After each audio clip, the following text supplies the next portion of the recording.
Welcome to Martini Time, the happy time of the day. Here I am in Blackstone, the center of the world, but then you too are at the center of the world. So let's talk about that. As you know, if you follow my talks, I connect dots. Either what I'm reading, what I see on Facebook, what I see on TV, what I experience, what's going on in my life. All these are interconnected dots. We think they're fragmented. We think our world is like a broken plate of glass. It's just pieces all over the place and nothing fits. You can't see the design. The design is broken. You take a plate. It's got a design on it. You break it. You can't put it back together. Humpty Dumpty, you don't know what the design was. It's like we live in a shredded life. We live in a world that's shredded. And we've lost the design to it. And everybody tries to give you their design. Religion gives you its design. Liberalism gives you its design. Conservatism gives you its design. White nationalism or whatever gives you its design. Me Too gives you, everybody's giving you its design because the pieces are all fragmented and we want a design. We want to know what the picture is. We want a coherent reality. But the problem is, there is no external coherent reality, except one that somebody tries to impose on you, a definition of you. Our families impose a design on us, our community, people here in Blackstone, all my good friends, they all have a design that's created by Southside Virginia. So everybody here lives in a particular viewpoint. Go somewhere else, they live in another viewpoint, another design. And either one, they can't communicate. Go to another culture. There's another imprint, another design. You see, so all these designs are externally imposed. But what we really want is our own unique design. You see, create our own design. That's the American dream. So the title of this talk is Trump and the Mythic Hero. Now, I don't want to get in political, but I just love Trump because he is such a great dot to connect to other dots and to make a full picture. Now this morning, I guess it was this morning, I look at, you get these YouTube videos, people share them, and they get millions of views. And one of them was of this girl on a bicycle in New York with a photographer behind her on another bike, and she's going full speed through traffic. Choo, choo, choo, choo, choo. Choo, choo, choo. Cars, boom, people, boom, boom, boom, choo, choo, choo. Faster than you can think. And the photographer's keeping up right behind her, And that's then we watch YouTubes of people on mountain bikes or people sledding or skiing or jumping over balconies and jumping through parks. And the videos are full of these superheroes. In other words, they seem to be in a zone. I call it a mythic zone because the mythic zone means it's kind of like transcendent of your zone. Like, I'd like to do that. Or I'm afraid to do that, or I'd never do that, but we love to watch it. And we love to watch sports because an athlete will get into that zone. We call it the in the zone, where they make, no matter where they are on the court, boom, the basketball goes in, boom, boom, boom, backwards, under their leg, boom, boom. Nobody can touch them. They get in the zone. They're a mythic hero. Then we go to the movies and we watch our action heroes. They're in the zone. I mean, whether they're chasing somebody or running from somebody, they do phenomenal things. And whatever they jump, there's always a twig or a rock or a bench or something, a ledge or something for them to grab hold of. It's like the universe conspires.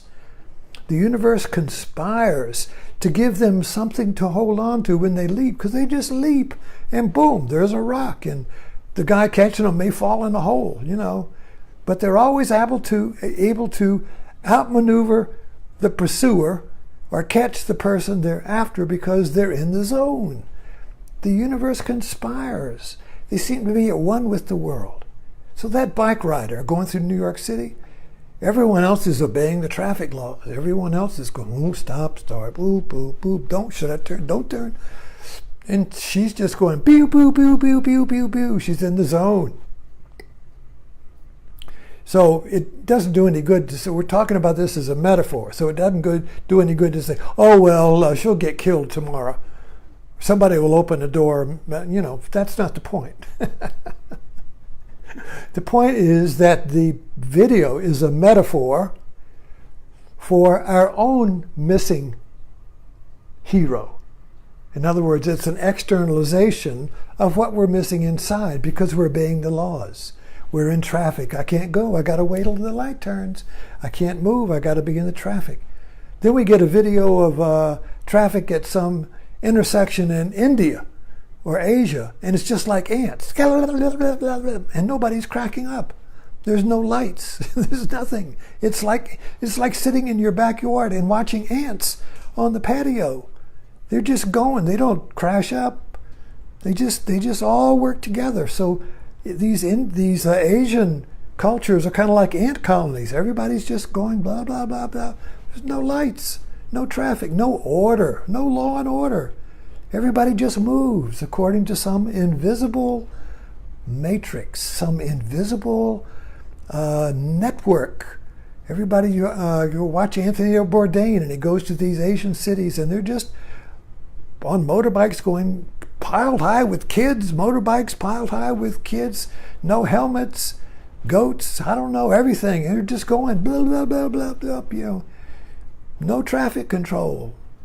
They just are in the zone. In America, oh, we got the light, oh, we can't go. Everything is light. Everything is controlled. Law and order, everything is controlled, externally controlled. So we hunger. We long for this inner action hero, this inner being who is free from the law. Now, even our politics is about that. The freedom movement, or whatever you want to call it. No more regulations, no more law, no more traffic lights, no more gun laws, no more laws at all. Get rid of them all. They're controlling my freedom, you see. I want to be a mythic hero. I want to be an action hero, which means you got to get rid of all the laws. Because they're the external laws, the liberalism, the deep state, I don't know, Obama, Hillary, they're all trying to control me, and or Trump, they're all trying to control me and keep me from being my free being. That's missing the point. That's missing the mark. Your freedom, your action hero inside, is not being limited by external forces. You have to discover, when you discover your action hero inside, the law, this is a religious principle, this is Christianity. So Jesus comes to fulfill the law, not to obey the law. The question is, how can I be obedient to social rules? How can I be obedient to social laws and still be free? That's the question. And we get it all screwed up and say, well, you either have to be a robot and be obedient, a PC man and be obedient to the law and lose your individuality and your freedom, or you become a biker and just say, fuck the law. You know, those are the two ends that are offered, you see. But that's missing the point. Now, I brought Trump up. Why did I bring Trump up? Well, Trump is a metaphor for the mythic hero. Why? Because when he ran for president on the platform, he was like a martial arts. He was like Bruce Lee. All these Republican candidates would rush at him and try and knock him off the seat, and he would just fend them off. Pooh, pooh, kick, pow, pooh, pow. And none of them could unseat him, you see. 12, I don't know how many. All of them failed. He was like a knight unseating the other knights who tried to, in the joust, you know, the jousting field, and they would all try to unseat him, and he would unseat them all. That's the hero. That's the mythic hero. He can't fail. You see, he's in his center. He's in his zone. And when he's in his zone, he relies on his instinct, his gut, you see. So Trump says, I rely on my gut, I don't need all these authorities. I don't need all this science and stuff, you see. I'm a mythic hero. I rely on my gut. That's fine. I mean, but this is a metaphor, you understand? This is a movie. This is a performance. This is a action hero in real time. In real time, you see. And in the campaign context of the campaign, it worked. But when you change the playing field and you put it in the president, it doesn't work. But that's another story. But the point I wanted to make is that we all long for this hero inside, this person, this I inside that is at the center of the world. When you are at the center of the world can't defeat you. The world can't knock you off. The world can't unseat you. It's the Bodhi Tree of Buddha. It's the cross. There are a lot of mythological symbols for this center of the world. The cosmic mountain, the sun is a symbol of it, the sun god. Well, anyway. But you get the point. Even in India, it's the statue of Shiva. This is a metaphor for the center of the world. This is a metaphor for all the gods, are metaphor for the center, you see. This center, this immovable spot, the hub of the wheel, that if you discover the axis of the wheel, your life turns. Boom. So we're all looking for this center, you see. Where is it? Where is it? Spiritual journey is about the center. Where is it? Where it's out there. It's not out there. That's the problem. It's not out there. It's in here. So there has to be a turning point. There has to be a shift. At some point we come to a place in our life where we realize the center is not out there. That we can't get our design, our life design externally. That we have to create it from the center. From the center, you see. So that's the shift in the spiritual journey, in any journey. It's discovering that what I've been chasing is not my center. It's somebody else's.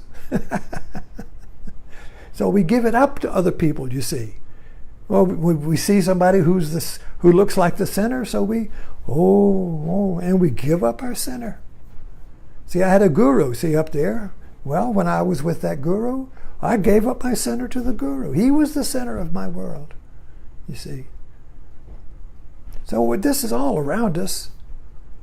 We give up our center because we believe it's outside, and so we sacrifice our own center and give it to somebody else, maybe in a marriage, in relationship.